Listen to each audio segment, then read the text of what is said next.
Welcome to another episode of the Life Science Solutions Podcast, where we explore the technical, operational, and regulatory challenges shaping the future of the life sciences industry. I'm your host, Chris Adkins. Today, we're talking about one of the earliest and most important decisions in injectable drug development, choosing the right primary packaging.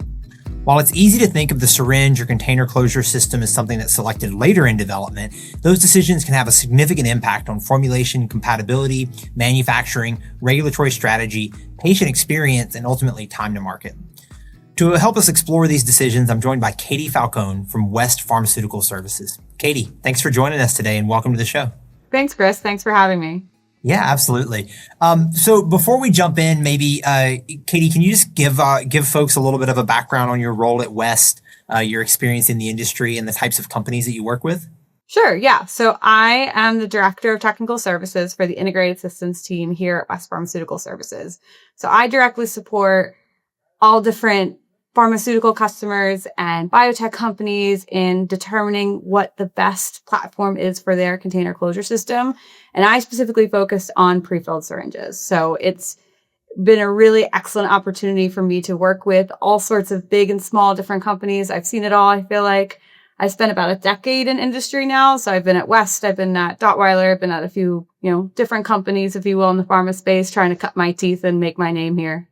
Yeah. And I mean, those who have been listening for a while will know that primary packaging is near and dear to my heart. We work together at Dottweiler. And of course, I've had quite a bit of exposure in the primary packaging space through both the time there and the time here at Cheminox. Maybe let's start at kind of a high level, right? We have a lot of drug substance folks who listen to the podcast as well. So not as DP or formulation knowledgeable, but why is primary packaging so critical for, injectable, for parenteral products? Yeah. So I answer this question all the time. And I will say, even for my parents who are like, what do you do again? I always say, really, when you think about primary packaging in particular, think about what touches the drug product the longest, right? So it goes into the patient, it gets metabolized, obviously has its therapeutic effect, but some of these drugs have 2-year shelf lives.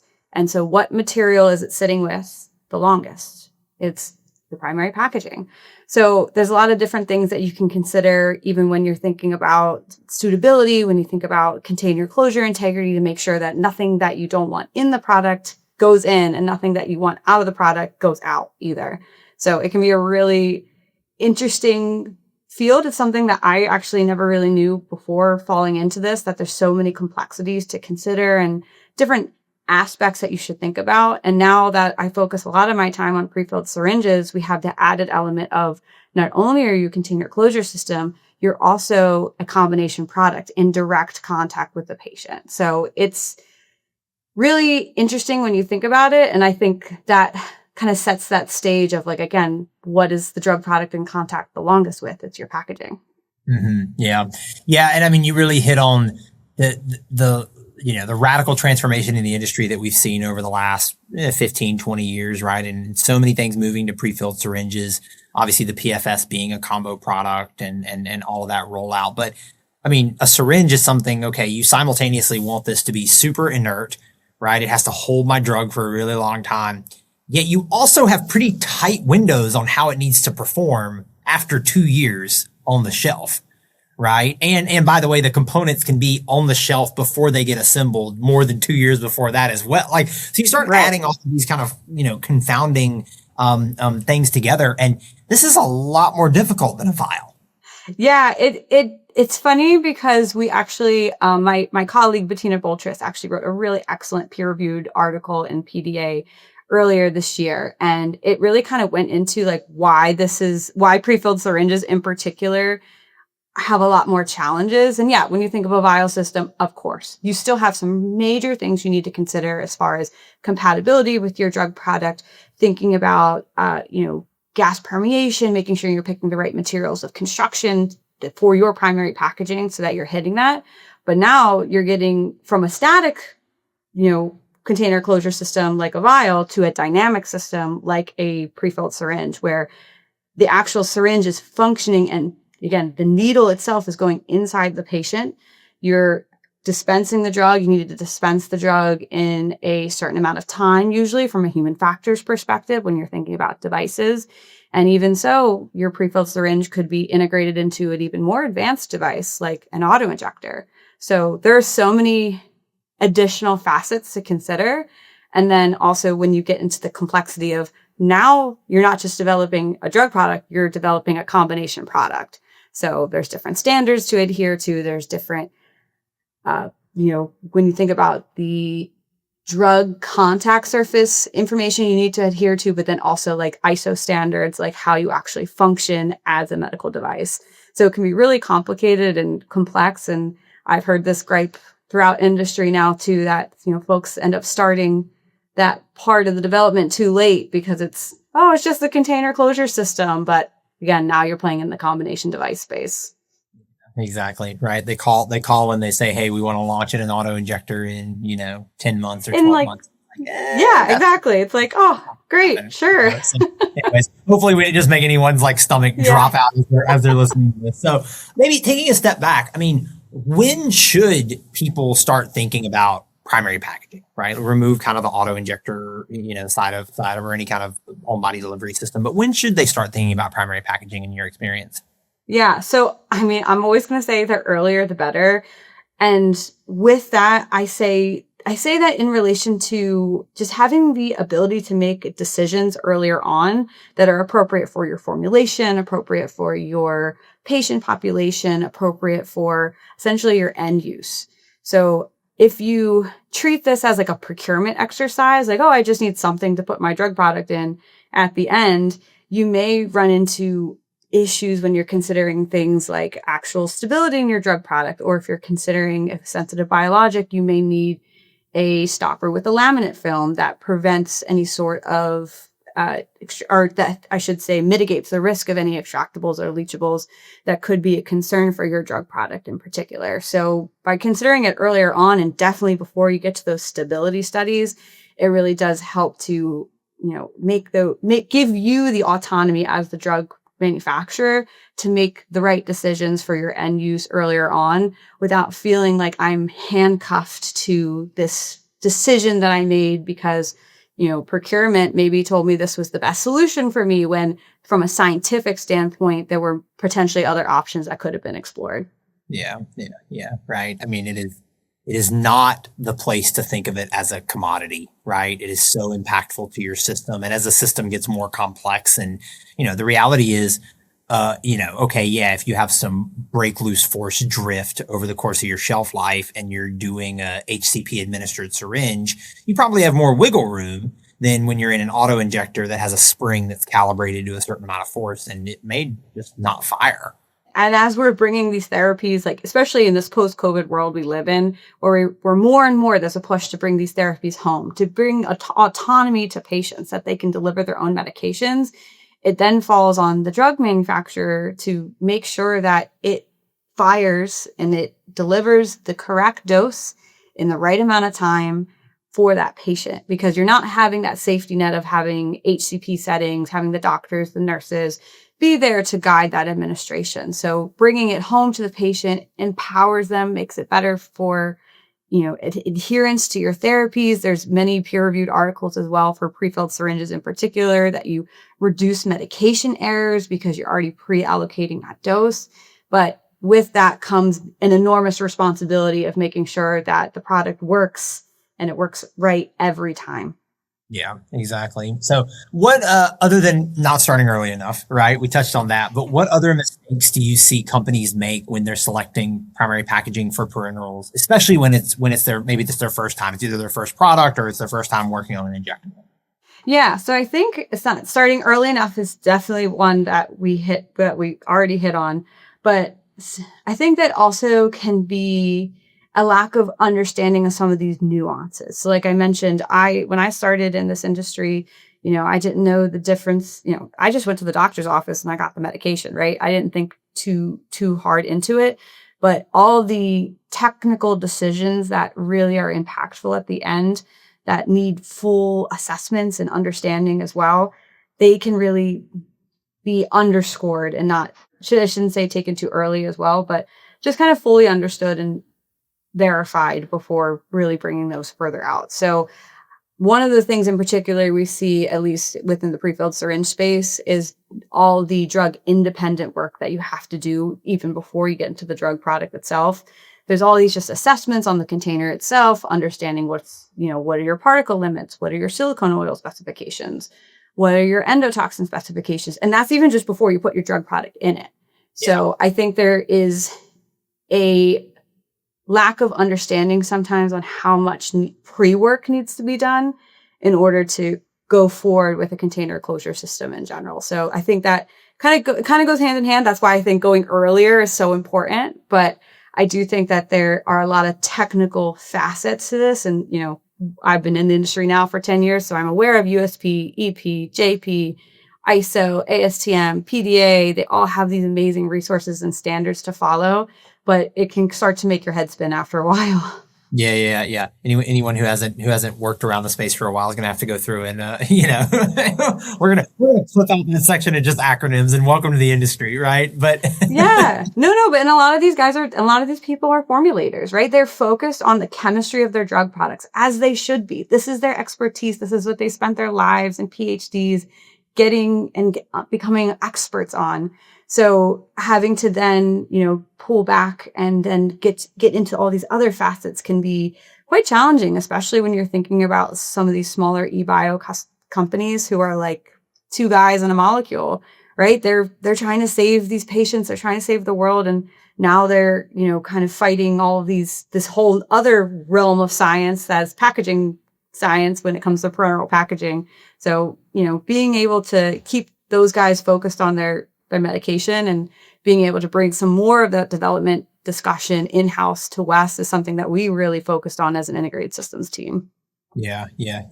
I mean, for those formulators, right? I mean, what are the key factors for them as they think about, will their formulation be compatible with a specific container closure system or with specific, kind of subcomponents? What are the things that they need to be thinking about kind of in a broad perspective? Yeah. So I think from a broad perspective, there's things like gas ingress. So, that can be a real big discussion point on a glass versus a polymer syringe, because that can be a determining factor. If your drug product's sensitive to CO2 or if it's sensitive to oxygen, you may have to make that decision on glass versus polymer, or if there's a reason you need to go with polymer, how do you then mitigate that potential risk of gas ingress causing some sort of conformational change on your API? And then, we always think, of course, when we think of traditional biologics, making sure that there's no aggregation or that there's protein stability in general. So that can be considerations of the surface chemistry of your parenteral packaging system.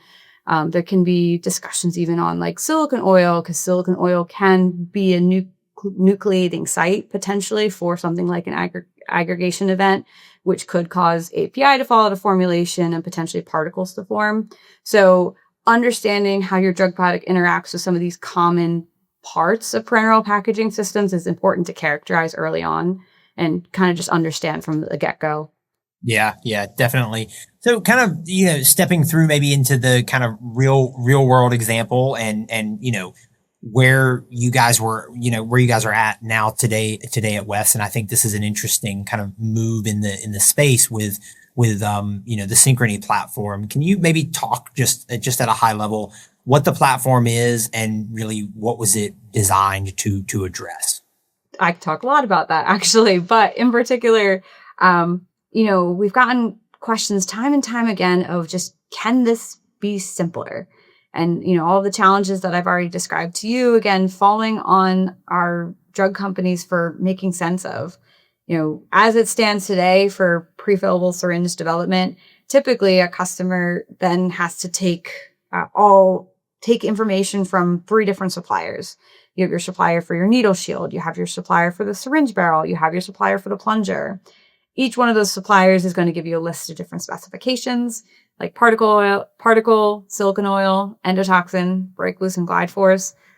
All of those are going to, come together from different suppliers. But right now, pharmaceutical companies they're in charge of kind of sorting through that and understanding what it means for the device constituent part that they're trying to create.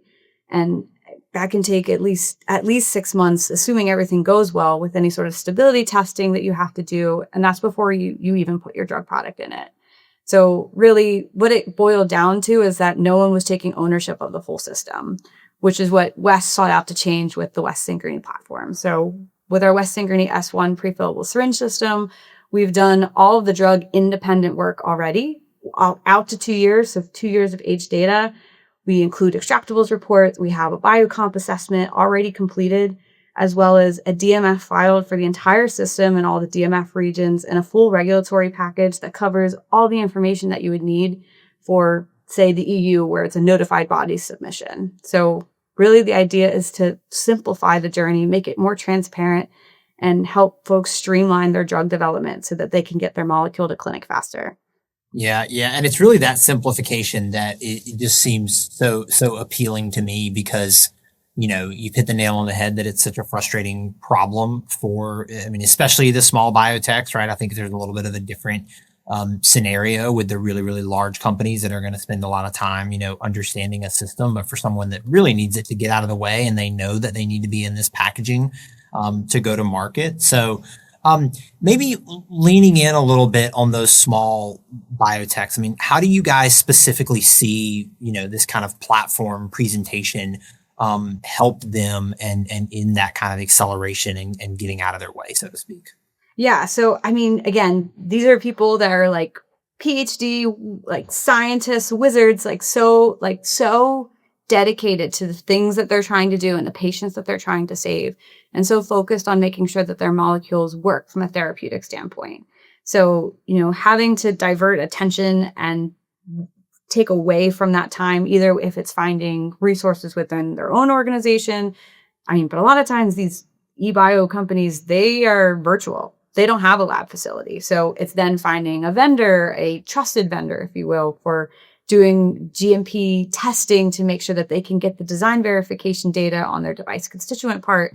So the overall support that they need is it's a lot. It's a lot that they, really require in order to get their molecule into something like a prefilled syringe combination product. So really being able to support them in reducing the risk of their development, right? So if we can get them to already have all this information, 2 years of age data, so that they can already rely on and move forward with drug dependent testing. And then just conserving resources. Again, we have some of these companies I've met that are 3 or 4 people. So having to take one less thing off their plate so that they can focus on the key things that they need to do to get their molecule to the clinic faster is really where we kind of step in, being able to provide that data, be a real partner in this development process instead of just a supplier. Yeah, absolutely. So, real quick before we keep going, if you're still listening, we would love for you to subscribe wherever you're listening to the show. If you're on YouTube, give this a like and please share it with someone in your network. It helps us reach other professionals, especially if you know anyone at a emerging biotech startup company that's going to need to select primary packaging components. A lot of good advice in here. Katie, without kind of getting into maybe confidential information, but high level, where have you seen examples of early engagement on primary packaging help avoid, later stage difficulties? Yeah, so I think it can be, I've had some specific examples, but one of which was discussing needle gauges. So needle gauge can be important when you're considering the target tissue or you're considering the viscosity of your drug product. I've had some companies who are brand new, again, to the prefilled syringe space and are talking about trying to make the needle as thin as possible, right? And logically, that makes sense. You want the patient to, a smaller needle, less pain, makes it easier, right? But when you actually then consider potential viscosity considerations for your drug product, having that itty bitty small needle may actually lead to a longer injection time and could be more uncomfortable for the patient. So having those discussions even earlier on and just what is your viscosity profile you're looking at for your formulation? What is the fill volume that you're looking at so that you can really hone in on those potential injection times and select a needle that would be appropriate for the type of drug product you're doing. So that's just a specific example, but there's tons and tons of those little pieces of developing a combination product that really come together and help for a better product overall. Yeah. Yeah. And I mean, there are so many early decisions that get made that have long-term usability impact, right? And you mentioned it earlier about this kind of post-COVID, I would say maybe the acceleration of the move to some form of at-home care. And I think it's married pretty well with both a driver on the reimbursement side of the industry, where we want to remove care from hospitals for kind of a myriad of reasons, paired with technological advancements, right? We're in the age of the auto injector. And then we're also seeing, on body delivery where, look, even if you get into, dose ranging and you end up higher than a 1-to-3 ml, there's either a larger syringe that's available or there's some advanced, on body delivery technology. Ideally, you're in a 1 ml long or a 1-to-3, because then kind of, the world is your oyster in terms of manufacturability and some other considerations. But that's definitely the movement that we see. So it is really important to be taking into account usability. Especially in post-COVID, I think is an interesting new trend as well about CDMO availability, right? Because we've seen it live. We've seen it like so many more CDMOs are popping up, or companies have decided to bring that manufacturing back in-house just due to supply chain concerns and considerations when we kind of emerged from COVID, when there were so many bottlenecks. And I've seen it more specifically on the bio side in past lives where there is, it's a serum stopper is a serum stopper is a serum stopper. So you pick one that your CDMO is using, but then you're like, oh, well, I found this better one, so I'm going to use that instead. And then you get to your fill finish line and it doesn't work with the configuration that you had for whatever reason. Potentially there's different coefficients of friction that you need to consider when it comes to assembly. So it can be interesting, and especially, I guess, from that CDMO space as well, to make sure that, your work, that any small change is really evaluated throughout the entire process, not just from like a drug stability standpoint, but all the way to fill finish and manufacturability. Yeah. Yeah. What is kind of the, from a Synchrony perspective around the question of manufacturability, right? Where are you guys at kind of in that front? Yeah, so that was a really important pillar within our structure and making sure that we developed a platform that works within the pharmaceutical ecosystem. So we worked hand in hand with 4 of the major fill finish OEMs. We worked with all the leading auto injector companies, safety device companies. And from the CDMO front, we have collaborations with several different ones all over the globe to make sure that they run the full system already, so that those slight parameter changes or updates that might have needed to happen have now occurred. And that's one less headache in front of any of the pharmaceutical companies who want to use Synchrony at a particular CDMO. So having the full system sort of empowered us to do that, right? Because each, the syringe has its own considerations, the plunger has its own considerations. When you bring them together, there are new considerations. So because we have a static, a system that we've already pre-developed, all the variables themselves are already in place. So you really can be empowered to test trial it and test drive it, so that, again, it's not happening when there's critical timelines. Clinics need drug for their phase 1 trial, and then you're kind of sitting and, like, crap, this isn't working for whatever reason, and having to go back to the drawing board. Yeah. Nobody should be delaying first patient, first dose because your specific syringe plunger didn't orient correctly because of a coefficient of friction difference. Yeah, exactly. Right. And I'm sure you've seen it with many of your different supports for your customers as well. And I've seen it in my side too, where these are really small things can cause really, really big hiccups. So being able to remove whatever risks we can is kind of the whole point to Synchrony. Yeah, exactly. Right. And de-risking is really the name of the game. Kind of along the same lines of risk, regulatory strategy is always kind of at the top of the mind, especially for, lean companies. They're operating in probably the most, how do I phrase this? We're in an environment right now where people who are actually going to walk through kind of the most traditional phase 1, 2, 3 regulatory pathway is as rare as I've ever seen it. Right. Everyone is operating on some kind of accelerated pathway because of the disease state that they're targeting, or their specific patient indication, or because they're 505(b)(2) or whatever it might be. So what are kind of, and you touched on the DMF side of things and maybe kind of paint the picture for what exactly that means for folks who aren't maybe as knowledgeable on primary packaging, but what are the advantages of, leveraging something like Synchrony versus going out and kind of grabbing that, three-headed monster of a system that you alluded to earlier? Yeah. No, it is interesting too, because even within different people say regulatory, but then you have to think about like what countries and what their regulatory bodies are requiring. I've learned a lot about the EU system through my time with integrated systems as well, and how much onus is placed on those EU companies for getting that notified body opinion. And the way that it sits now is that you typically have to get information from each of those 3 suppliers. There's varying levels of specificity of information you're going to get from 3 of those 3 suppliers. There's going to be about 10 different PDFs that you get with maybe 1 line of information that you needed out of each one of them. And then you need to take that and put that in your submission, hope that there's no questions. And if there are, then you have to go back to 1, 2, maybe even all 3 of those suppliers with getting additional information. So by kind of eliminating the 3-headed monster, if you will, and really just making it a single accountable source that you can get that information from has been helpful. And we actually developed our own regulatory package that has all that information. It's meant to be a copy and paste resource for that notified body submissions or other regulatory submissions where they don't have a DMF system. So it's the information from one company with the same level of detail that's expected. And then if there are questions, you have one accountable source to come back to for any part of the system.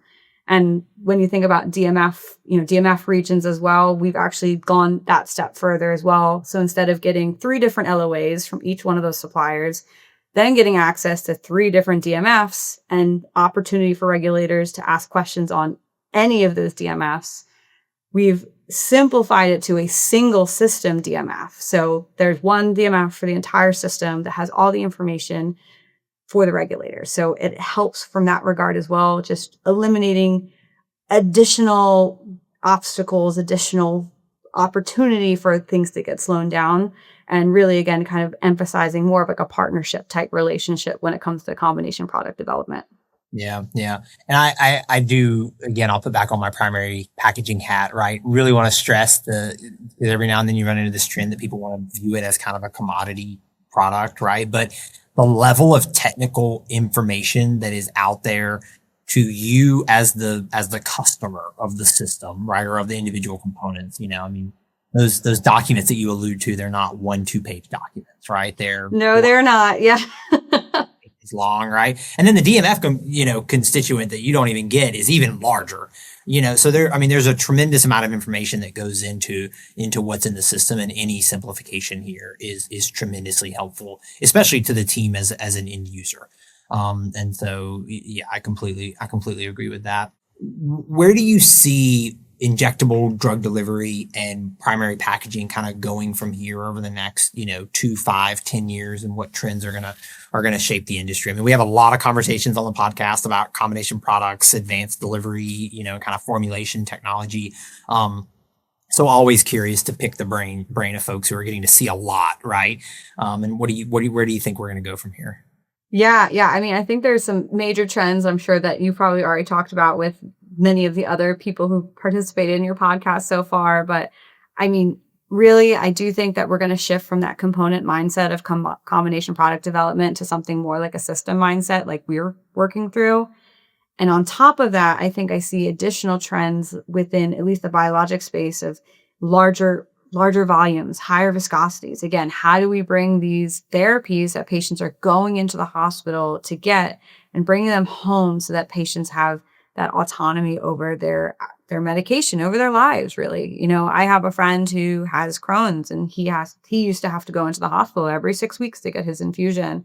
And now he's on a citrate-free mAb that he's able to take from the comfort of his home. And it's changed his life. It's changed how he's able to operate. It changed how he's able to, do his work schedule, get home to his family. It's, that, and seeing those, makes you all excited.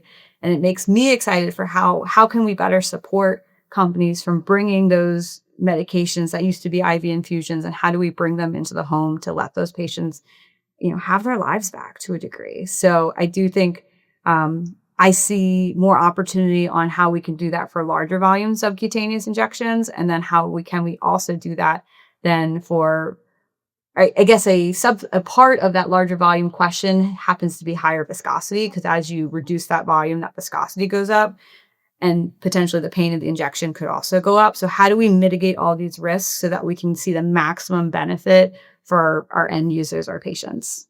Yeah, absolutely. No, really good answer. So, well, Katie, thanks so much for joining on the podcast. Again, I want to really reiterate the importance of primary packaging selection, and how much impact it just has throughout the entire development process. And, if you think you're starting too early, you're probably not. So Agree. Take a look, have some conversations with some experts, and really start to figure it out. So yeah, thank you, Katie. Awesome. Thank you, Chris. Yeah. And thanks for everyone for listening. Again, if you enjoyed today's episode, please leave us a review, share this episode with someone who's maybe working on a parenteral product. And until next time, thanks for listening.